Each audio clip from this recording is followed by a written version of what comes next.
कौन बनेगा नेता। नगर निगम के चुनाव पास आने वाले थे। पूरे कानपुर शहर में टिकट को लेकर मारामारी शुरू थी, लेकिन सबसे ज्यादा चर्चा में वार्ड नंबर 40 की सीट थी। वो इसलिए क्योंकि इस बार वहां की सीट महिला के लिए आरक्षित थी। अब सवाल ये था कि चुनाव लड़ेगा कौन। इससे पहले ठाकुर साहब वहां से पार्षद थे और इस बार उन्होंने अपनी पत्नी सीमा ठाकुर को टिकट दिलवाई और ठाकुर साहब की शान के कारण सीमा जी ने 20,000 वोटों से चुनाव जीत लिया। अरे बधाई हो सीमा भाभी, अब तो आप वार्ड की पार्षद बन गई हैं। अब तो हमारे काम आप ही करवाएंगी। अरे ये तो सिर्फ नाम की पार्षद बनी है, वो तो महिला सीट आ गई, वरना पार्षद तो मुझे ही बनना था। अब भले ही चेहरा इसका होगा, लेकिन पावर तो मेरी ही होगी। अरे वाह भाई साहब, क्या दिमाग लगाया है आपने भी। आइए आप लोग, खाना लगा दिया है सबके लिए। सीमा जी पार्षद बन चुकी थीं, फिर भी उनकी एक ना चलती। सारे काम ठाकुर साहब खुद ही संभाल लेते और जहां जरूरत पड़ती वहां सीमा जी का अंगूठा लगवा लेते। सीमा जी ज्यादा पढ़ी लिखी भी नहीं थी। एक दिन ठाकुर साहब और सीमा एक प्रोग्राम में जाते हैं। अरे ठाकुर साहब, आप आ गए। ओहो, पार्षद मैडम भी आ गई हैं। स्वागत है आप दोनों का। लगता है हमारे पार्षद फंड का सही इस्तेमाल हो रहा है। चलिए अब उद्घाटन करते हैं। ये लीजिए ठाकुर साहब कैची, आप ही सबसे पहले प्रवेश कीजिए। सब लोग आगे निकल जाते हैं और सीमा जी पार्षद होने के बावजूद भी पीछे खड़ी रह जाती हैं। वो देखती हैं कि वेलकम बोर्ड पर उनका नाम है, लेकिन महिला होने के कारण कोई उनका सम्मान नहीं कर रहा। अगले दिन एक आदमी उनके घर आता है। अरे ठाकुर साहब नमस्कार। कल ना हम नोटिस किए कि हमारा घर तो अवैध है और नगर निगम वाले उसे तोड़ने आ रहे हैं। अरे कुछ कीजिए ना ठाकुर साहब।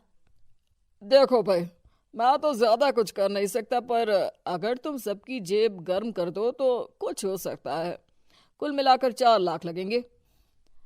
अरे 4 लाख ठाकुर साहब? अरे भाई, मैं अपने लिए नहीं मांग रहा हूँ। दरोगा है, इंजीनियर बाबू है, बड़े साहब है, सबको देना पड़ता है ना थोड़ा थोड़ा। बोलो है मंजूर? तभी वहां अचानक सीमा जी आ जाती हैं। अरे ये आप क्या कर रहे हैं? पहले इन्हीं लोगों से तो आपने वोट मांगे, अब इनसे ही पैसे ले रहे हो। अरे चुप रहो तुम, तुम्हारा काम है सिर्फ अंगूठा लगाना, तुम वही किया करो। मुझे दूसरे काम तुम मत सिखाओ, समझी? और तुम ना जाओ, अब पैसे लेकर आओ, वरना जेसीबी किसी भी वक्त आती होगी।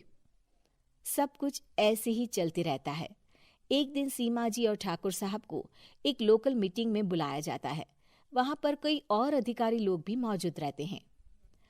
अब मैं चाहूंगा कि ठाकुर साहब हमारे बीच 2 शब्द कहें।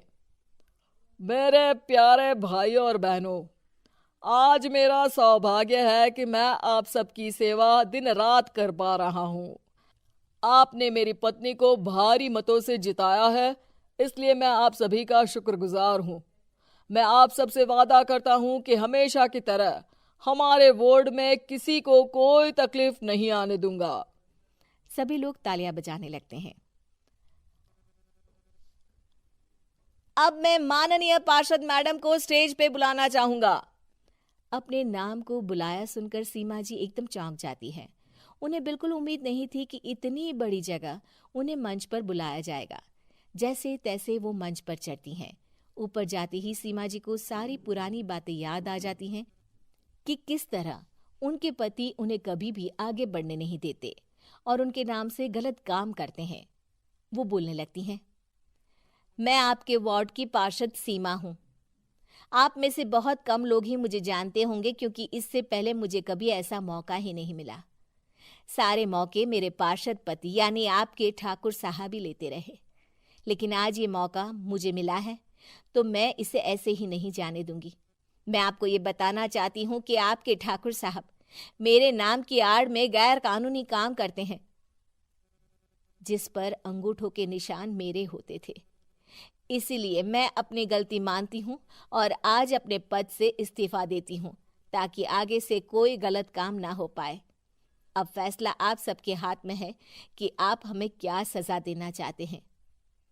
सीमा जी की बातें सुनकर ठाकुर साहब के चेहरे का रंग उड़ जाता है और वो शर्म से मुंह नीचा करके वहां से चले जाते हैं और पद से इस्तीफा देकर ही सही सीमा जी अपने आप में आत्मविश्वास महसूस करती हैं।